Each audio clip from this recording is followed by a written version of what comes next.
30 ദിവസം കൊണ്ട് മുടി ഇടതൂർന്ന് വളരും കേട്ടോ, നല്ല കരുത്തോടെ. നീളമുള്ളതും ഇടതൂർന്നതുമായ മുടി എല്ലാവരുടെയും ആഗ്രഹമാണല്ലേ. സ്വാഭാവികമായി ഇങ്ങനെ നീളമുള്ളത് ഇടതൂർന്ന മുടിയും ഉള്ളവർ സാധാരണ കാണും. എന്നാൽ അങ്ങനെ അല്ലാത്തവർക്കും മുടിയുടെ നീളവും ഉള്ളും വർദ്ധിപ്പിക്കാൻ ചില പൊടിക്കൈകൾ പ്രയോഗിക്കാം കേട്ടോ. അപ്പോൾ നമ്മുടെ പൊടിക്കൈകൾ പറയുന്നതിന് മുമ്പായിട്ട് എൻ്റെ വീഡിയോസ് നിങ്ങൾ ആദ്യമായിട്ടാണ് കാണുന്നതെങ്കിൽ നിങ്ങൾക്ക് ഈ വീഡിയോ ഇഷ്ടപ്പെട്ടാൽ ലൈക്കും ഷെയറും കമൻറ്റെല്ലാം ചെയ്യുക.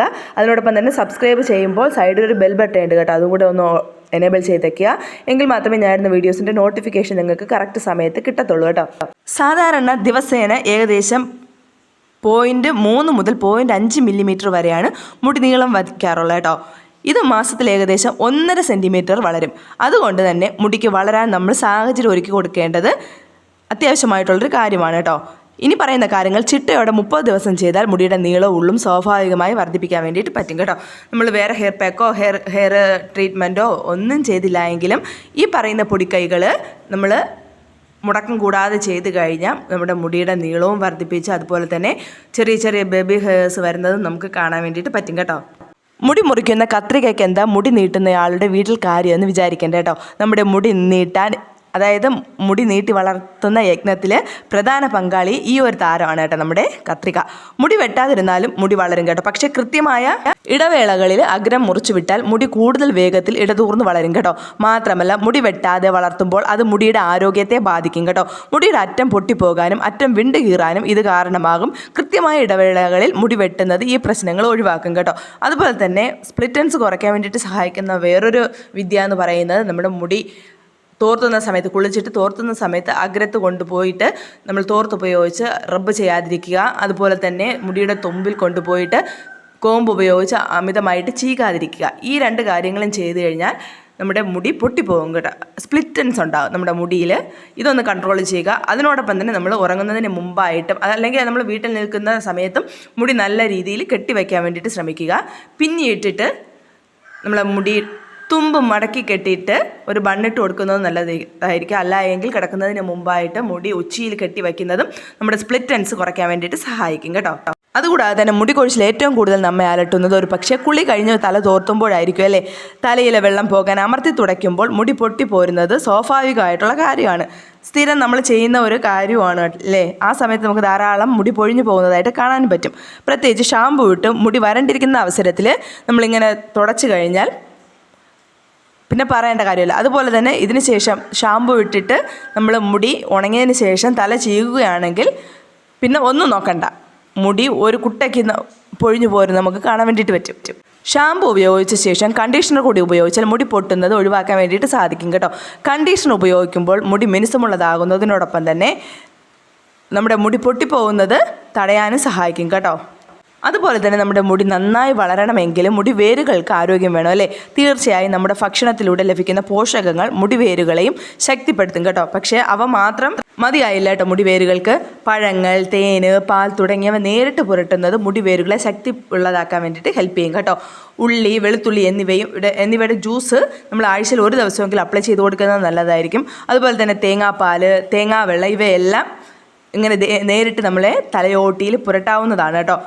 ഇങ്ങനെ ഇത് നാച്ചുറലായിട്ടുള്ള സാധനങ്ങളാണ്. ഇതൊക്കെ പുരട്ടിക്കഴിഞ്ഞാൽ നമ്മുടെ മുടി നല്ല രീതിയിൽ മാറ്റം കൊണ്ടുവരാൻ വേണ്ടിയിട്ട് നമുക്ക് സാധിക്കും കേട്ടോ. അതുപോലെ തന്നെ എണ്ണ തലമുടി വളരാനും തലമുടിയുടെ വരൾച്ച മാറ്റാനും അനിവാര്യമായ ഘടകമാണ് അല്ലേ. ആഴ്ചയിൽ 1 ദിവസമെങ്കിലും എണ്ണ തേച്ച് കുളിക്കാൻ വേണ്ടിയിട്ട് മറക്കരുത്. എണ്ണ കൂടാതെ തന്നെ ചില മാസ്കുകളും തലമുടിയുടെ ആരോഗ്യം വർദ്ധിപ്പിക്കാൻ വേണ്ടിയിട്ട് സഹായിക്കും കേട്ടോ. തേൻ, അവകാഡോ ജ്യൂസ്, ഉള്ളി ജ്യൂസ്, നാരങ്ങാനീര്, ഒലീവ് ഓയിൽ തുടങ്ങിയവ ഇങ്ങനെ മാസ്കായിട്ട് തലമുടിയിൽ ഉപയോഗിക്കാവുന്നതാണ് കേട്ടോ. ഇവ ഏതെങ്കിലും പുരട്ടി 15 മിനിറ്റെങ്കിലും വിശ്രമിച്ച ശേഷം കഴുകി കളയാവുന്നതാണ് കേട്ടോ. ഇത് ആഴ്ചയിൽ ഒരിക്കലെങ്കിലും നമ്മൾ ചെയ്യാൻ വേണ്ടിയിട്ട് മറക്കരുത്. അതുപോലെ തന്നെ തലമുടി പൊട്ടുന്നത് തടയുന്നതിന് തലയിണയുടെ ഉറകൾ നിർണായക പങ്ക് വഹിക്കുന്നുണ്ട് കേട്ടോ. വേറെ ഒന്നുമല്ല, അങ്ങനെയാണ് വിദഗ്ധർ പറയുന്നത്. കോട്ടൺ തലയിണ ഉറകൾക്ക് പകരം മിനുസമുള്ള സിൽക്ക് തലയിണകൾ ഉപയോഗിച്ച് കഴിഞ്ഞാൽ നമ്മുടെ മുടി സ്പ്ലിറ്റൻസ് ഉണ്ടാകുന്നതും മുടി കൊഴിയുന്നത് തടയാനും മുടി പൊട്ടിപ്പോകുന്നത് തടയാനും സഹായിക്കും കേട്ടോ. അതുപോലെ തന്നെ പ്രധാനപ്പെട്ട മറ്റൊരു കാര്യമാണ് തലമുടി ഉണക്കുന്ന കാര്യത്തിലുണ്ട് കാര്യം. മുകളിൽ തല തുടയ്ക്കുമ്പോൾ ഉണ്ടാകുന്ന മുടി കൊഴിച്ചിലിനെ പറ്റി പറഞ്ഞിരുന്നല്ലേ. പക്ഷേ ഇത് മറ്റൊരു രീതിയിൽ മുടി കൊഴിയുന്നത് ഹെയർ ഡ്രയേഴ്സ് ഉപയോഗിക്കുമ്പോഴായിരിക്കും കേട്ടോ. തലമുടി ഒരു പരിധി വരെ സ്വാഭാവികമായി തന്നെ ഉണങ്ങാൻ വേണ്ടിയിട്ട് അനുവദിക്കണം കേട്ടോ. ഹെയർ ഡ്രയേഴ്സ് ഉപയോഗിക്കുമ്പോൾ ചൂട് കാറ്റ് തലമുടിയിൽ ഏൽപ്പിക്കാതിരിക്കാൻ വേണ്ടിയിട്ട് ശ്രദ്ധിക്കണം. ഹീറ്റില്ലാതെ കാറ്റ് ഉപയോഗിച്ച് മാത്രം തലമുടി ഉണക്കാൻ വേണ്ടിയിട്ടും ശ്രദ്ധിക്കണം കേട്ടോ. അതുപോലെ തന്നെ ഓക്സിജൻ ലഭിക്കാതെ വന്നാൽ നമുക്ക് ശ്വാസം മുട്ടുന്നത് പോലെ തന്നെ നമ്മുടെ മുടിക്കും ശ്വാസം മുട്ടും കേട്ടോ. അത് മറ്റൊന്നും കൊണ്ടല്ല, നമ്മൾ മുടി കെട്ടി വയ്ക്കുകയാണെങ്കിൽ തലമുടിക്കും ഈ ഒരവസ്ഥ ഉണ്ടാകും കേട്ടോ. അതാണ് പറയുന്നത്, ടൈറ്റായിട്ട് മുടി കെട്ടി വയ്ക്കാൻ വേണ്ടിയിട്ട് പാടില്ല. അത് നമ്മുടെ മുടിയുടെ ആരോഗ്യത്തെ ബാധിക്കും. ടൈറ്റായിട്ടുള്ള ഹെയർ സ്റ്റൈലുകൾ ചെയ്യുമ്പോൾ സൂക്ഷിക്കണമെന്നൊക്കെ പറയുന്നത്. അതായത് നമ്മുടെ തലമുടിയിലേക്ക് വായു കടക്കാത്ത വിധം കെട്ടിവച്ചാൽ തലമുടി വേഗത്തിൽ കൊഴിയാനും ഇടയാക്കും കേട്ടോ. തലമുടിയെ സ്വതന്ത്രമായി വിടാൻ വേണ്ടിയിട്ട് ശ്രദ്ധിക്കണം. ആവശ്യമുള്ളപ്പോൾ മാത്രം കെട്ടിവയ്ക്കുക. കെട്ടിവയ്ക്കുമ്പോൾ തന്നെ അധികം മുറുകാതെ തന്നെ അല്പം അയച്ചിട്ട് വേണം കെട്ടിവയ്ക്കാൻ കേട്ടോ. കൂടാതെ തന്നെ നനവോട് കൂടിയ മുടി കെട്ടിവയ്ക്കുന്നത് പലപ്പോഴും ഫംഗൽ ഇൻഫെക്ഷന് കാരണമാകും കേട്ടോ. അങ്ങനെയും മുടി കൊഴിഞ്ഞു പോവുകയും നമ്മുടെ സ്കാൽപ്പിൻ്റെ ആരോഗ്യം നശിക്കുകയും ചെയ്യും കേട്ടോ. അതുപോലെ തന്നെ നാം കഴിക്കുന്ന ഭക്ഷണവും തലമുടിയുടെ ആരോഗ്യത്തിന് പ്രധാനമാണ് കേട്ടോ. ബയോട്ടിൻ, വൈറ്റമിൻ എന്നിവ അടങ്ങിയ ഭക്ഷണമാണ് തലമുടിക്ക് അനിവാര്യമായിട്ടുള്ളത് കേട്ടോ. പാല്, മുട്ട, പനീർ, മത്സ്യങ്ങൾ എന്നിവയിൽ എല്ലാം ധാരാളം ബയോട്ടിൻ അടങ്ങിയിട്ടുണ്ട്. അതുപോലെ തന്നെ കോളിഫ്ലവർ, അവകാഡോ തുടങ്ങിയവയിലും തലമുടിക്ക് ഗുണം ചെയ്യുന്ന ഐറ്റംസ് ഉണ്ട്. അപ്പോൾ ഈ പച്ചക്കറികളെല്ലാം ധാരാളമായിട്ട് കഴിക്കാൻ വേണ്ടിയിട്ട് ശ്രദ്ധിക്കണം. അതുപോലെ തന്നെ എല്ലാവർക്കും വരുന്ന ഒരു ഡൗട്ടാണ് തലമുടി എന്നും കഴുകേണ്ടതുണ്ടോ എന്ന്. നമ്മുടെ മലയാളിയെ സംബന്ധിച്ച് ദിവസവും കുളിക്കുക എന്ന് പറയുന്നത് മലയാളികളുടെ ഒരു പ്രത്യേകതയാണ്. അതുപോലെ തന്നെ ഒരു ശീലവുമാണ്. എന്നാൽ ഈ ശീലം ആരോഗ്യമുള്ള മുടി ഇഷ്ടപ്പെടുന്നവരാണെങ്കിൽ അത്ര ഗുണം ചെയ്യില്ല കേട്ടോ. എല്ലാ ദിവസവും തലമുടി കഴുകുന്നത് നമ്മുടെ മുടി വരണ്ടു പോകുന്നതിന് കാരണമാകും കേട്ടോ. നമ്മുടെ മുടി വരണ്ടു പോയി കഴിഞ്ഞാൽ അത് പിന്നെ മുടി പൊട്ടുന്നതിനും കൊഴിയുന്നതിനും കാരണമാകും കേട്ടോ. അതുകൊണ്ട് തന്നെ പരമാവധി 2 ദിവസത്തിൽ ഒരിക്കൽ കുളിക്കാൻ വേണ്ടിയിട്ട് ശ്രദ്ധിക്കണം. കുളിക്കാൻ പോകുന്നതിന് മുമ്പായിട്ട് നമ്മുടെ മുടിയുടെ കെട്ടെല്ലാം നല്ലവണ്ണം കളഞ്ഞ് കോമ്പ് ഉപയോഗിച്ച് ചീക്കിയതിന് ശേഷം മാത്രം കുളിക്കുക.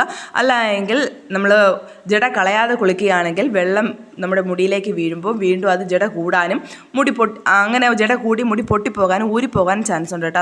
അതുകൊണ്ട് കുളിക്കുന്നതിന് മുമ്പായിട്ട് മുടിയുടെ ജടയെല്ലാം നല്ല രീതിയിൽ കളയാൻ വേണ്ടിയിട്ട് മറക്കരുത്.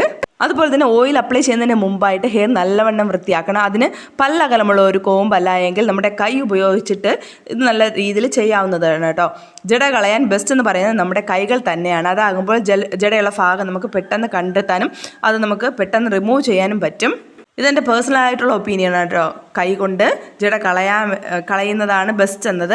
നിങ്ങൾക്ക് കോമ്പ് ഉപയോഗിച്ചാലും കളയാം. പക്ഷേ കോമ്പ് ഉപയോഗിച്ച് കളയുമ്പോൾ നമുക്ക് അമിതമായിട്ട് മുടി പൊഴിഞ്ഞു പോകുന്നതായിട്ടും പൊട്ടിപ്പോകുന്നതായിട്ടും ഫീൽ ചെയ്യും കേട്ടോ. അതുകൊണ്ടാണ് ഞാൻ ഇത് പറയുന്നത്. ഞാൻ സാധാരണ കൈകൾ ഉപയോഗിച്ചാണ് ജട കളയുന്നത് കേട്ടോ. മുടിയുടെ ജട കളഞ്ഞതിന് ശേഷം സ്കാൽപ്പ് മുതൽ മുടിയുടെ അറ്റം വരെ നല്ലവണ്ണം ചീകി കൊടുക്കുന്നത് സ്വാഭാവികമായി നമ്മുടെ സ്കാൽപ്പിൽ ഒരു ഓയിൽ, നാച്ചുറൽ ആയിട്ടുള്ള ഒരു ഓയിലുണ്ട് കേട്ടോ. ആ ഓയിൽ സെക്രേഷൻ കറക്റ്റായിട്ട് ഈവൻലി നമ്മുടെ മുടിയുടെ തുമ്പ് വരെ എത്താൻ വേണ്ടിയിട്ട് സഹായിക്കും ഇങ്ങനെ ചെയ്ത് കഴിഞ്ഞാൽ. അപ്പോൾ നിങ്ങൾക്ക് ഈ വീഡിയോ ഇഷ്ടപ്പെട്ടെന്ന് വിചാരിക്കുന്നു. അപ്പോൾ നമുക്ക് പുതിയൊരു ടിപ്പായിട്ട് കാണാം. അതുവരേക്കും ബൈ ബൈ.